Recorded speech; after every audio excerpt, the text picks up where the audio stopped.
Welcome back to Postload Project bersama gua Jack dan masih kali ini bersama rekan gua Vanessa Amorti. Main. Ini obrolan tengah malam dan episodenya sebenarnya agak telat untuk launching ya, Nis. Siap. Kita sempet kayak, aduh, tag ya, Jack. Bentar deh. Tag ya, Neng. Bentar deh. Tapi malam ini episodenya agak santai. Berharap lu semua relate atau bahkan mungkin barangkali dapat insight dari obrolan kita malam ini. Tapi sebelum itu kita intro dulu.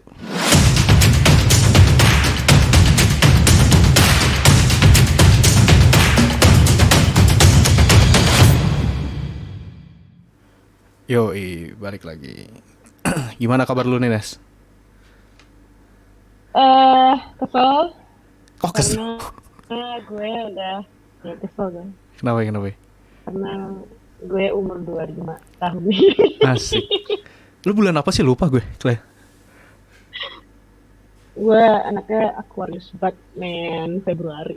Oh, udah lewat ya. Anjir, Nesa tahun ini Udah persis lewat. 25 tahun. Kalau gue masih bentar lagi sih, tahun depan juga sih sebenarnya.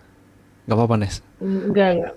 Gue nggak terima lu tar lagi sama kok. Enggak, lu jaga sama-sama ngulang kayak gue jadi sama aja. Gue melihat lu sebagai sesama umur 25. Tapi banyak orang yang kayak gitu. Waktu gue tanya, gue bilang, gue kelahiran 99 loh. Ah, seriusan, muka lu kayak kelahiran 96, anjir, buset, kata gue. Benar. Tapi tekanan hidupnya juga Lalu udah kayak boros. kelahiran 96 sih. Iya sih. Anjing ini mah udah generational gak sih? Wah, sumpah seru banget nih kalau komplain sama hidup. Serunya kenapa? Karena komplain itu enak, kalau melakukan usahanya nggak enak. Iya. Kacau. Tapi mungkin ini yang disebut sebagai quarter life crisis ya, Nes. Yoi, anjir. Ya ampun, bener juga ada quarter life crisis. Aduh, nggak suka. Siapa yang suka, anjir? Siapa yang suka? Gak ada, coy. Tapi mungkin ini sebelum melangkah lebih jauh, Nes, gue mungkin kenapa quarter life crisis ini menjadi sebuah isu tersendiri ya? Apakah emang rata orang-orang di luar sana pun juga mengalami kerisauan itu di sekitaran umur 25-an gitu? Gue ngelihatnya, gue ini ada sedikit komplain, sedikit curhat gitu. Kayaknya mungkin lebih ke karena lu tuh umur 20-an tuh kayak baru mulai kuliah atau mungkin buat beberapa orang baru mulai bekerja gitu dan masuk ke dalam dunia kayak 18, 19 gitu kan, lu baru mulai tahap baru dari hidup lu gitu. Asik. Dan itu like let's admit it, man, kita tuh pas awal-awal tuh banyak noraknya, kita sangat-sangat cringe saat baru masuk kuliah atau baru mulai kerja. Pokoknya kayak gue diri kita dulu back then pasti banyak ketawanya gitu kan, kok gue gitu dan Nah, mungkin tuh karena udah masuk ke fase baru, 25 itu adalah biasanya buat banyak orang terjadi perubahan baru juga gitu. Dan kebetulan aja nih, karena era sekarang kita lebih banyak bacotnya di internet gitu kan. Jadinya banyak yang ngomong, terus banyak yang relate. Kayak, gue juga ngerasain kayak gitu. Tapi ya, gue mau nanya ke lu deh. Apa?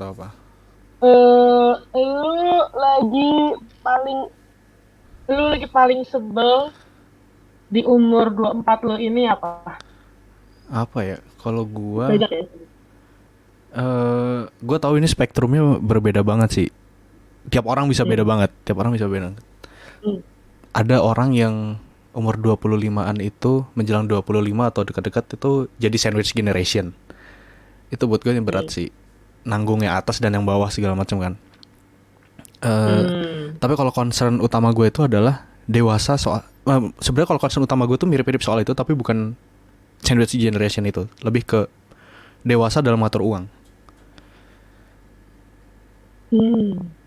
Concern gue yang utama itu. Ya? Iya, concern utama gue tuh itu kayak bener yang lu bilang tadi. Mungkin di usia 25-an itu, menjelang 25-an itu kayak masa lu bebas dari bukan bebas, tapi selesai dari kuliah S1 gitu kan. Lu akhirnya coba nyari uang.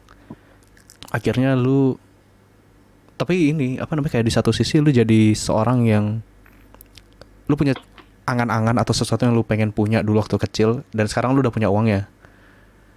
Akhirnya lu coba beli, lu coba jadi impulsif. Oh.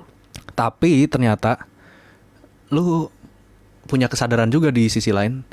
Oke, di umur segini tuh ternyata gua tuh sebenarnya harus pintar nabung untuk hal-hal lain yang ada di depan gua gitu. Iya kan? Itu jadi kayak, oh gini tuh rasanya dewasa tuh kurang ajar juga ya sebenarnya. Jadi dewasa tuh tidak seenak kayak, oh gue apa namanya, dapat uang tiap tanggal 1 gitu, terus gue bisa melakukan apa yang gue inginkan. Tidak, anjir ternyata. Tidak, tidak. Kayak kalau gue ngeliat itu kayak, wah ini kalau pas kecil gue pokoknya mau kerja.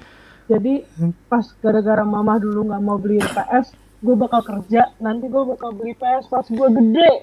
Terus Iya. pas sudah gede, pas mau beli, anjir gue ngerasa bersalah, ntar bisa ditabung buat KPR rumah. Betul banget, betul banget. Ya gue sendiri kan, lu kan tahu cerita gue kan.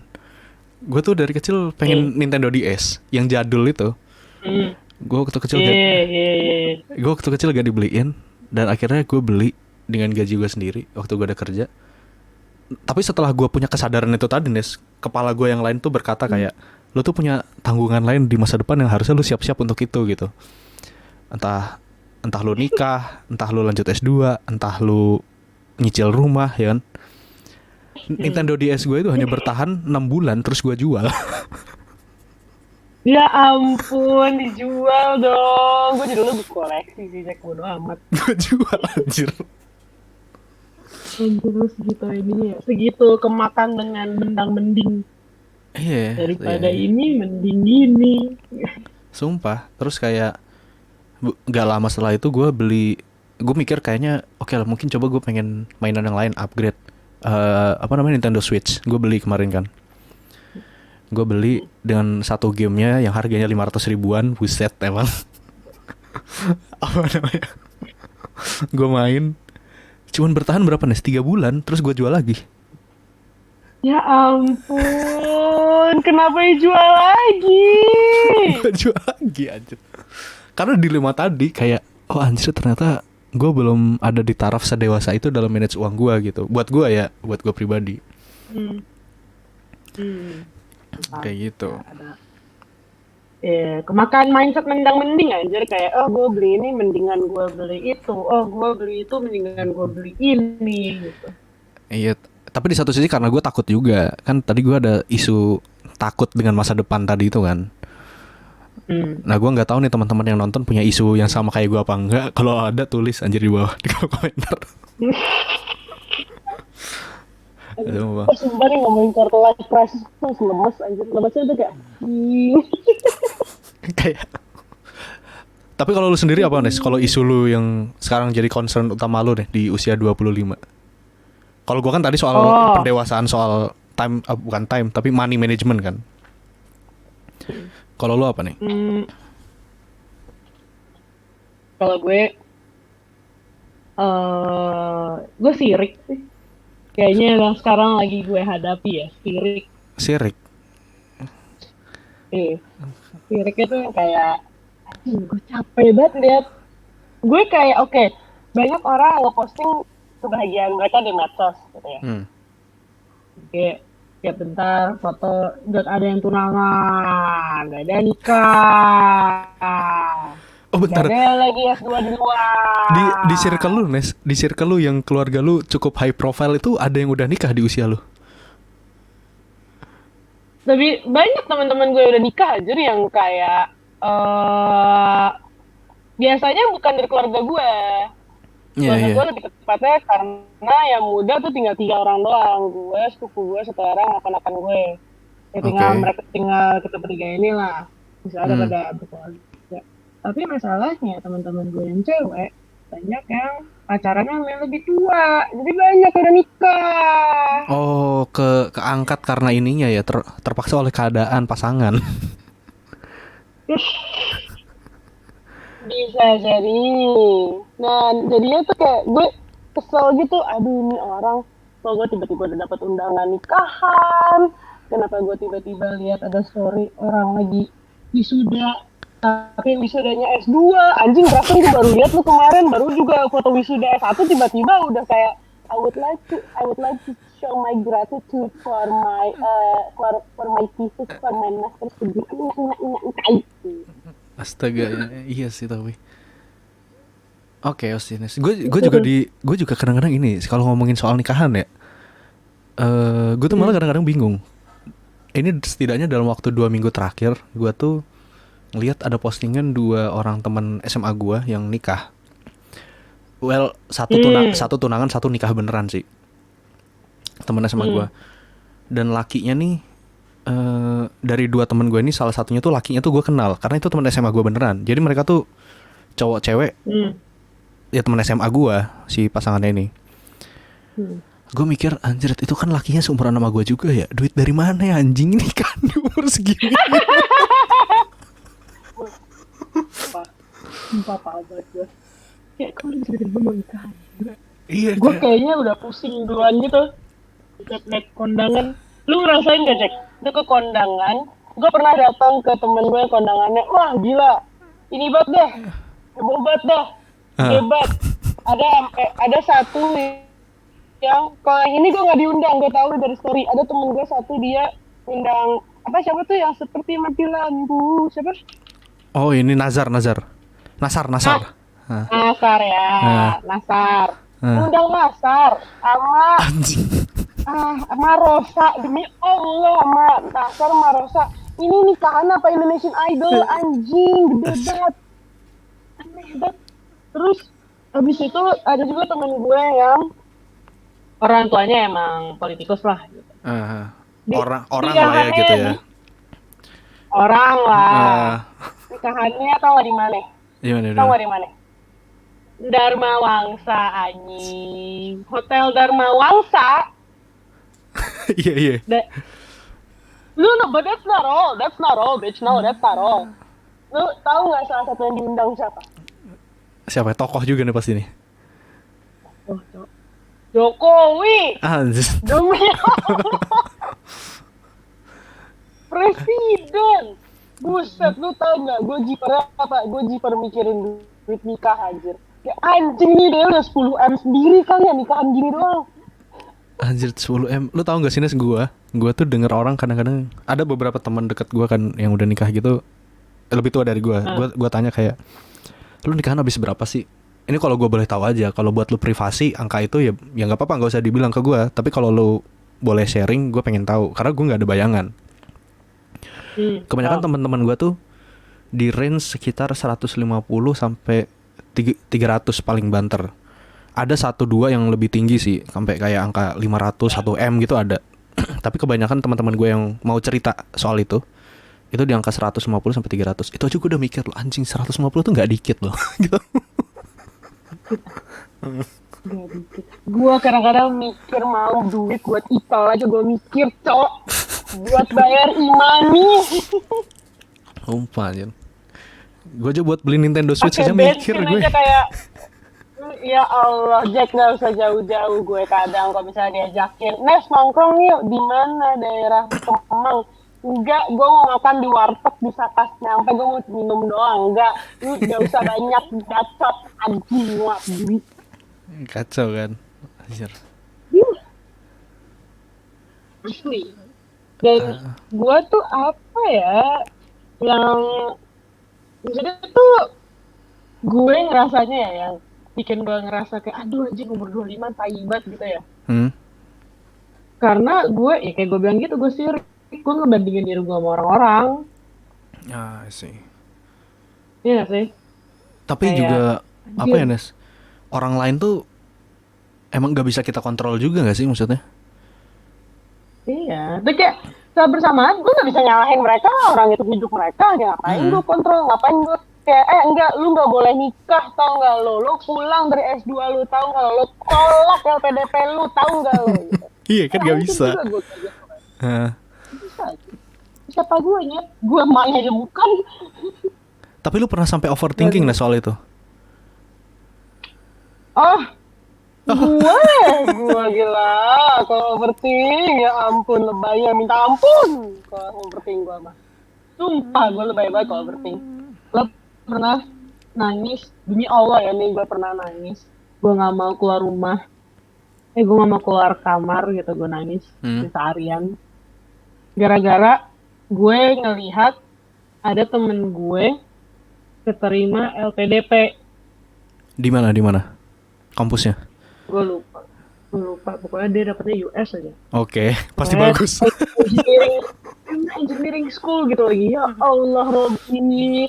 Dan gue di sini, gue sarjana belum kelas, skripsi aja belum kelar, kerja belum punya, jadi orang tua. Anjir, nih Nesa abis kelar nge-podcast ini beneran overthinking sih, bisa-bisa. Both of you to assume kalau gue overthinking kelar podcast, sebelum podcast pun gue udah overthinking.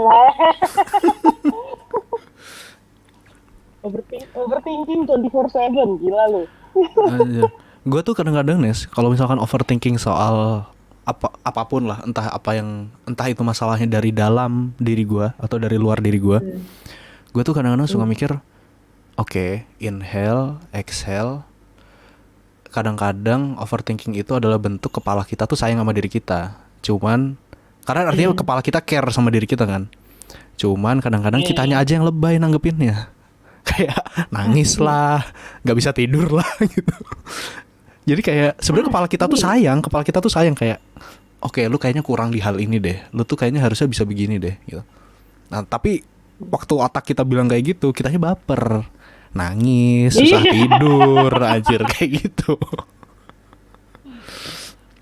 Sumpah, gue waktu itu gue inget banget.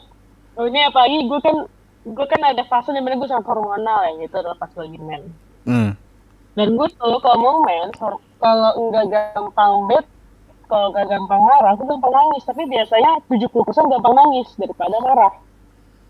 Gitu. Oke. Gue pernah gue nangis cuman gara-gara gue ngelihat story, habis itu ada orang bikin konten sama suaminya, gue nangis anjir. Oh my god. Cuma gara-gara gue juga pengen liburan honeymoon keluar, gak pakai mikir berat, rasain dunia gitu. Ya Allah, jelek banget. Astaga, Kayak gua kira konten apaan, ternyata konten begituan. Gak gitu dong, cuma gitu doang masa. Sumpah demi Allah ya, I could cry for the most minuscule things when I'm on my period. Demi Allah, gue pernah nangis cuman gara-gara ngeliat ada pasangan kakek nenek di IG gitu kan, ada kayak mereka kayak so sweet, wholesome gitu, kakek nenek gitu. Gue nangis.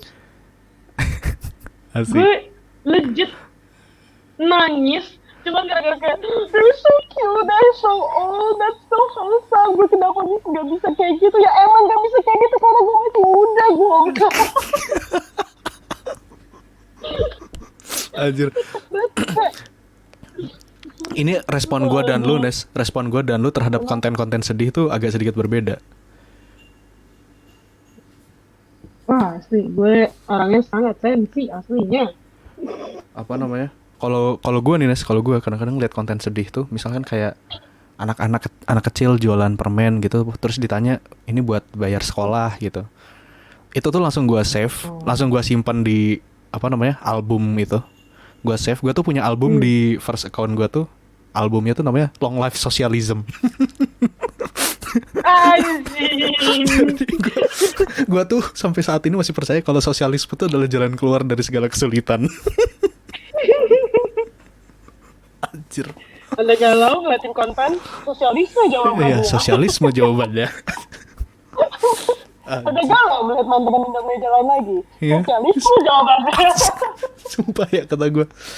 Gue kadang-kadang masih ngakak sih, kok gue bisa mikir kayak gini ya sebenarnya gitu. Maksudnya tuh yang lucu itu overthinking itu pas lagi hari hanya, pas lagi lu ngerasainnya, itu tuh kayak ngerasa it feels so right to the bone gitu kayak. Kayak sampai sel-sel badan lu merasa bahwa itu hal yang benar, padahal cuma emosional doang. Cuma habis itu kalau udah tenang, tunggu aja lah besoknya gitu. Lu bakal ingat banget kayak, ini kenapa ya? Nah, iya. Tapi kalau dari lu Nes, lu tuh ada ini gak sih? Oke, mungkin overthinking terus sama apa namanya? Quarter life crisis ini ngebawa beban mental ya buat kita semua. Tapi menurut lu ada sisi positifnya gak sih sebenarnya?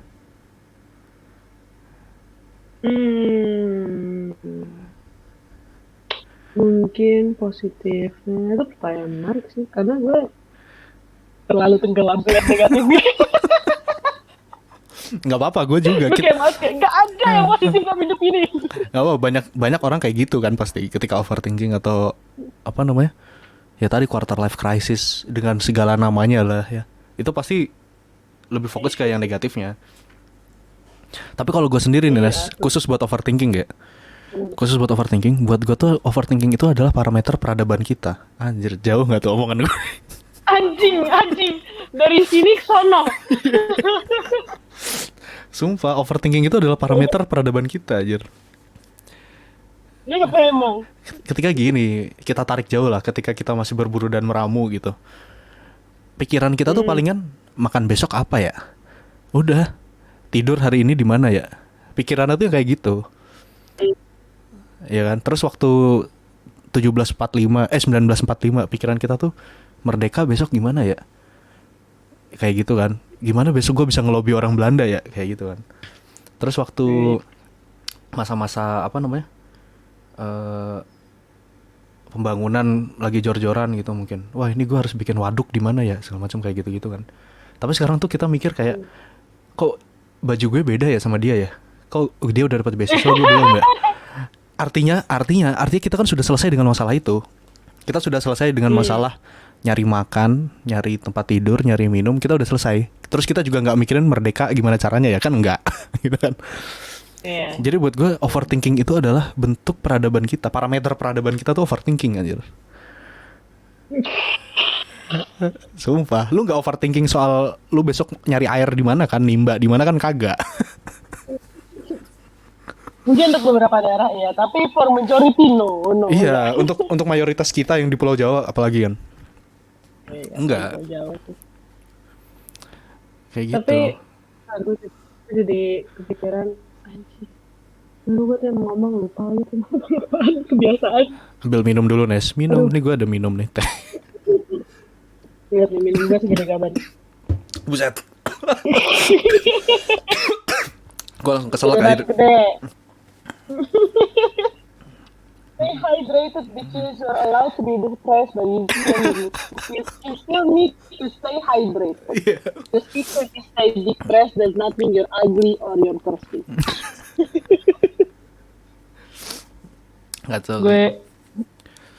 Moto hidup gue adalah just because I'm depressed does not mean I'm ugly. So, Gak tau sih. Sampai mau habis. Tapi gue mau nanya. Oh, gimana Nes? Kenapa lo? Enggak lu dulu. Enggak. Oh, gue. Kalau gue tuh ngelihat banyak orang khususnya yang di umuran kita ya. Karena maksudnya kan kita tuh kayak yang normally angkatan kita 2017 itu kan kebanyakan baru wisuda dalam waktu 1-2 tahun terakhir ini. Kebanyakan. Gue tuh juga ngedenger dari teman-teman kayak cerita-cerita segala macam tuh. Cari kerjaan aja tuh udah drama tersendiri anjing. Nyari kerja itu tuh udah drama tersendiri anjir. Wah, anjing cek di Sumbadan nih reaksi gue yang kayak aduh bener lagi. Gue harus mikirin cari kerja ntar ya. Allah Robi. Sumpah. Gue sama Agung dulu pernah cerita gini, Gung. Karena apa cerita gini, Nes? Waktu itu ada postingan di Instagram gitu.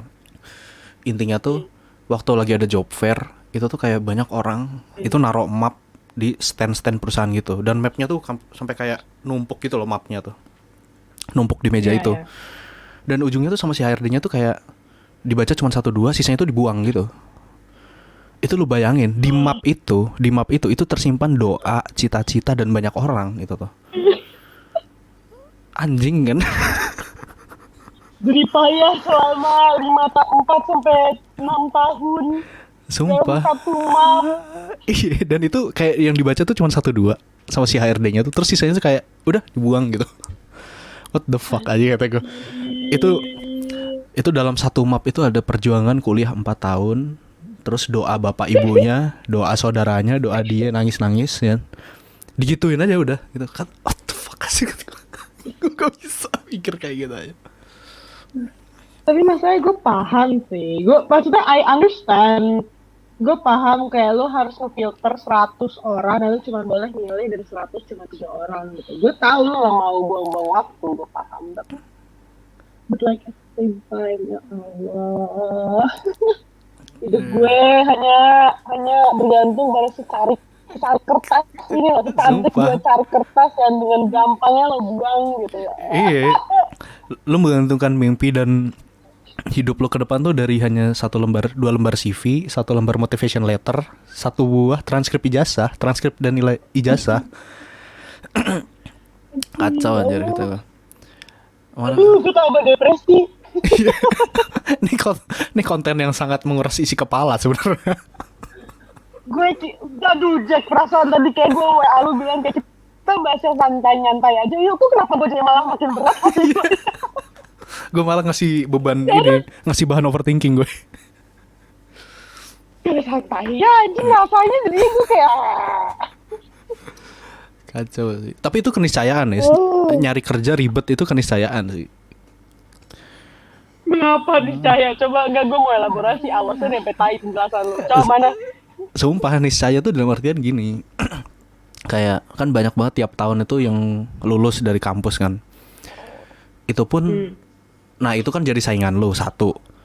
Terus satu lagi lu juga bersaing sama yang anak-anak lulusan SMA mungkin tapi dia punya skill yang oke kan. Lu bersaing juga sama itu. Atau mungkin anak S2 yang tapi dia daftarnya tuh apply-nya buat posisi yang S1. Itu udah drama lagi sendiri. Gua sendiri, pengalaman gua nyari kerja dulu ya. Itu tuh gua nyebar CV tuh, nyebar lamaran gua tuh udah kayak sebenarnya hitungannya masih dikit, 80-an gitu loh. 80-an itu yang dipanggil interview cuma 3. Aduh, iya lagi. Sumpah. Waktu itu pas zaman pandemi lagi kan lu udah mau apply lagi susah-susahnya. Iya, ngirim lamaran tuh semuanya mengandalkan online anjir, dari LinkedIn, email kayak gitu-gitu. Tapi itu gue masih termasuk beruntung. Temen gue tuh kayak 400, 300 gitu baru dipanggil tuh 1-2 interview. Ada Jack, temen gue, wah buset CV-nya udah banyak lah gitu, udah berapa halaman gue sendiri gitu. Kayak dibikin novel bisa kali CV-nya gitu. My Journey judulnya anjir. Wah, ngaji. My journey. My life, my adventure. Iya. Ayo dengan pasangnya stiker Nat Geo. Tapi tetap susah kan. Banyak yang kayak gitu anjir. Anjing, kayak enggak usah jauh-jauh aja. Gue punya ada temen gue dari PTN ternama gitu. PTN ternama di Pulau Jawa. Itu IP-nya juga bagus gitu. Dan orangnya hardworking lah. Gue tahu dia pernah ikutan beberapa volunteer, beberapa here and there gitu. Dia tuh baru dapat kerja pertengahan tahun lalu. Tahun 2022. Dan dia lulus tuh like fucking tunggu 16 2020 ya. Enggak, 2019 sebelum pandemi. OMG. It's a long journey. Wah gila lu, tuh sampai nyeret kaki tuh longnya tuh long yang jalan dari sini sampai Aceh, tapi lu jalan kaki sampai betis lu meledak. That's how long of a fucking journey singkat. Iya kan, separah itu ya man. Tapi ada juga, tapi ini Nes, ada juga orang yang let's say lucky ya, beruntung gitu. Kayak teman kita Ervan itu, waktu dia kan angkatan lulusnya kan bareng-bareng gue kan. Dia tuh cuma nyebar lamaran tuh awalnya tuh kayak cuma 4-5 gitu, terus 2 dapat interview. Anjir. Kata gue. Oke. Makanya bukannya percaya atau gimana ya, tapi emang ada faktor X sih sebenarnya nyari kerjaan itu. Sumpah. Itu percaya atau tidak emang ada faktor X itu. Lucky itu, bejo kalau bahasa Jawanya ya, beruntung itu. Beneran ada, anjir. mungkin bukan the joy, lebih tepatnya yang kayak it has to be at the right time at the right place gitu. Iya, kalau bahasanya Om Deddy, ya coba bahasanya Om Deddy gitu kan. Bahasanya Deddy Kobuzer tuh, bahasa Deddy Kobuzer apa namanya? Di saat kesempatan itu bertemu dengan kemampuan. Kemampuan lo bisa diasah, kesempatan bisa dicari. Jadi sebenarnya keberuntungan itu bisa diusahakan. Ya mungkin itu bahasa bahasa teknisnya ya kayak gitu. Ya kebetulan lo punya kemampuan, terus kebetulan peluangnya ada. Nah, ketemu. Nah, itu keberuntungan itu. Wah ya sih Bejo tuh kok pakai Batman Sumpah. kayak gue setuju anjing SBMPTN tuh juga pakai kalau nggak hoki ya udah. Iya kan? Kayak mungkin lu pintar tapi lu semalamnya habis dari rental PS gitu jadi kurang tidur. Kan lu jadi bodoh waktu tes. Atau berantem sama pacar gue tuh nggak tahu kan. Tapi ada, gue yakin ada orang kayak gitu, ada pasti. Ada. Soalnya gue tahu juga banyak orang yang SBMPTN dia pintar banget nih. Terus dia nggak dapat pilihan satu, dia dapetnya pilihan akhir.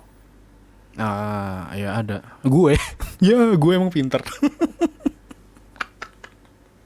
Kalau gue emang waktu itu malas belajar.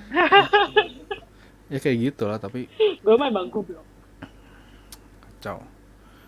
Selalu ada hal-hal kayak gitu. Emang benar harus, ya kalau emang bukan satu lo nggak bakal dapet, kalau udah saatnya baru lo dapet. Kayak jodoh juga gitu kan ya. Kacau. Wah, jodoh aja juga repot sih anjing ngebahas. Gue orang yang struggle dengan hal itu soalnya. Asli. Maksudnya gini Jack, maksudnya banyak nih teman-teman gue yang kayak either dia udah pacaran lama, tapi ujung-ujungnya nikah sama yang baru kenal bentar, atau enggak dia single udah lama banget, tapi sekalinya udah ketemu jodoh, benar-benar langsung sekalinya ketemu pacar, baru tuh dia pacarnya agak intens gitu ya. Oh, complicated malah. Complicated justru. Orangnya single, dapet nih cewek, tapi ternyata pacarannya complicated gitu. Ada juga orang yang kayak dia habis dari banyak hubungan, dan ini yang menurut gue paling sering nih, orang habis banyak hubungannya complicated, terus yang kayak, aduh pokoknya gue mau fokus ke diri gue sendiri dulu gitu. Tiba-tiba nyantol sama sebulan setelah putus gitu, terus tiba-tiba kayak langsung 5 tahun, itu mah gue. Gue itu mah. Anjir. Gue juga nggak ngerti ya masalah jodoh nih, pusing juga sebenarnya. Kalau bahasanya Sujiwo, gue tuh kalau ngomongin jodoh tuh selalu ingat sama omongannya si Sujiwo Tojo itu loh. Kan kita kan banyak overthinking karena orang banyak yang udah nikah. Tapi kenyataannya adalah kalau katanya Sujiwo Tojo itu kan, lu bisa menentukan diri lu nikah dengan siapa, tapi lu tidak bisa menentukan diri lu akan berjodoh dengan siapa. Bisa jadi orang yang nikah dengan lu itu bukan jodoh lu. Nah itu problem lagi tuh. Wah, gila. Wah, hidup sih ribet banget kalau udah kayak gitu nyet. Gue tuh dulu pernah mikir, gue kayak suka bingung gitu, Jack. Kan banyak ya sekarang orang-orang yang sudah tua, mereka memutuskan untuk cerai kan. Oh iya, gue tahu tren itu. Dan kayak, like, I don't blame them. I mean, it's probably they think it's the wisest karena mereka nunggu anak gede dulu dan nunggu baby dulu gitu kan, kalau mereka punya anak. Apa kayak they already tried everything, terus kayak udah saatnya aja sih, udahlah kita hentikan aja sampai situ aja gitu. Terus kayak bisa jadi tuh emang jodoh lu aslinya tuh pas lu udah cerai itu gitu loh. Kayak kan banyak kan abis itu orang tua yang mulai pacaran lagi. Iya betul, banyak tuh yang kayak gitu. Oh ya. Jodoh tuh kayak gini ya aslinya ya. Sumpah, tetangga gue di kampung sono, di Jogja sono, gue juga dengar sih ada yang apa namanya, tapi bukan cerai sih, tapi meninggal lebih tepatnya. Jadi si istrinya ini meninggal, terus begitu anak-anaknya udah gede semua segala macam, ini kan udah mbah-mbah nih ibaratnya nih, nikah lagi, pacaran lagi, terus nikah lagi. Jadi waktu jadi pagar bagus itu cucu dia. Waduh. emang nggak bayar sih jadinya enak tapi nggak gini juga, kocak juga. Gitu. Tapi dari sana kita tahu Nes kalau kebutuhan akan afeksi itu ternyata seumur hidup ternyata.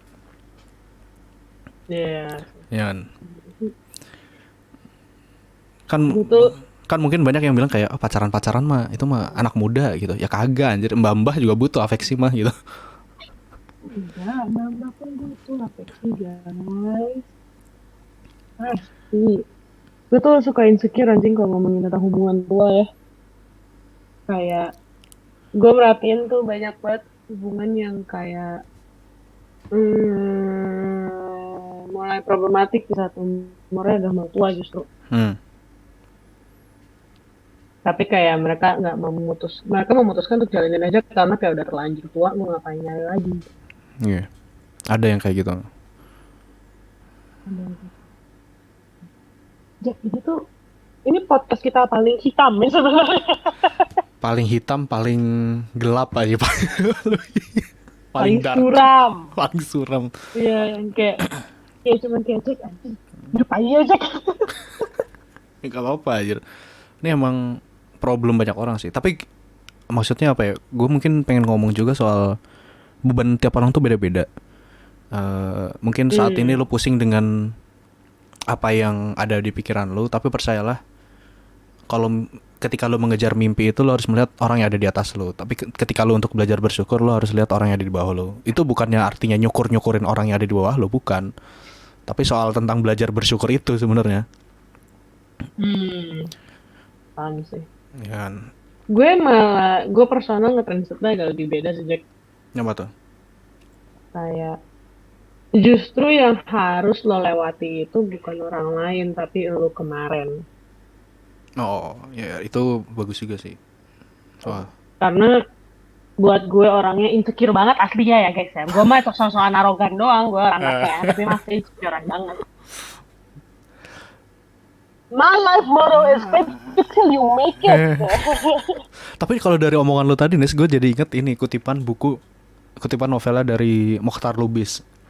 Mokhtar Lubis tuh punya novel judulnya tuh Harimau. Itu terkenal tuh.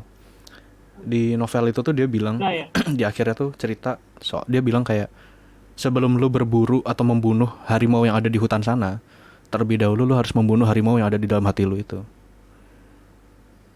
Jadi khususnya kalau dalam konteks money management kayak gue tadi ya gitu, sisi diri kita yang impulsif, sisi diri kita yang boros itu ya harimau kita tuh gitu, yang harus kita kontrol dulu sebelum kita ngendaliin sesuatu yang lebih gede gitu. Paham. Kayak gitu sih. Ya, emang sebenarnya sih kalau terlalu memproyeksikan yang eksternal ke internal kadang-kadang kalau tidak sesuai dengan dosisnya bisa berlebihan. Betul. Kayak itu karena gue sendiri apalagi ini karena gue cewek kali ya. Lebih banyak ininya lah kayak standarnya gitu kalau cewek. Yang harus dipenuhi oleh sebuah cewek. Cowok juga ada gitu. Ada. Semua orang ada. Semua orang. Kalau umur ini lagi berasa cewek. Gue ngerasa cowok tuh justru umur 30-an. Standarnya. Iya sih. Menghidupi keluarga, udah punya anak berapa, udah karir sampai mana gitu. Banyak orang yang bilang ini juga Nes, hidup itu dimulai ketika lu umurnya 40 kan. Ya. Ini kita karena masih umurnya 25-an aja bikinnya quarter life crisis. Ntar waktu nge-podcastnya udah 40-an bilang hidup gue dimulai anjir. Makanya, nah pokoknya nanti insya Allah ya kalau misalnya emang kita masih lanjut podcastnya, kalau mungkin kita udah nggak terlalu, udah masih gabut nanti Iya.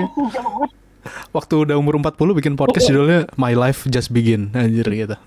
Iya kayak Jack udah mulai, iya Nes udah mulai, ya udah dadah. Anjir. Tapi itu lebih make sense Nes, lebih make sense. Orang umur 40 tuh soalnya karirnya udah mulai settle.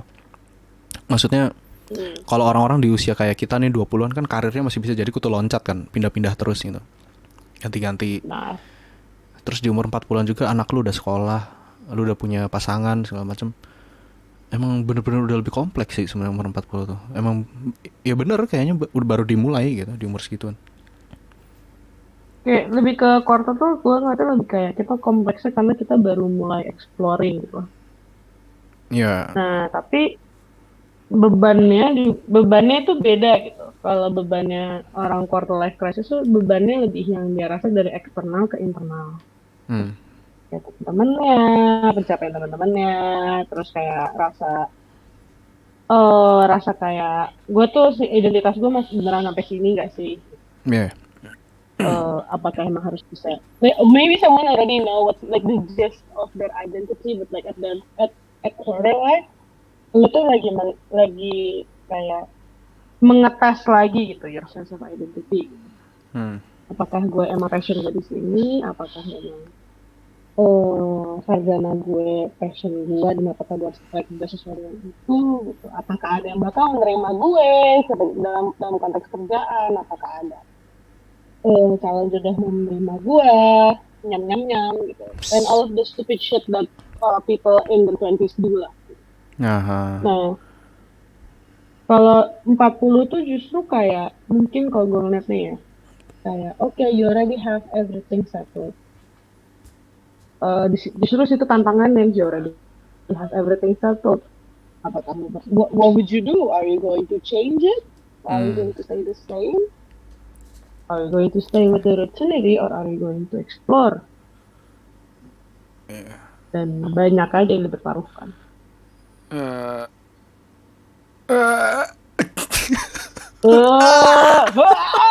Gaslight anjing cuma kayak dong.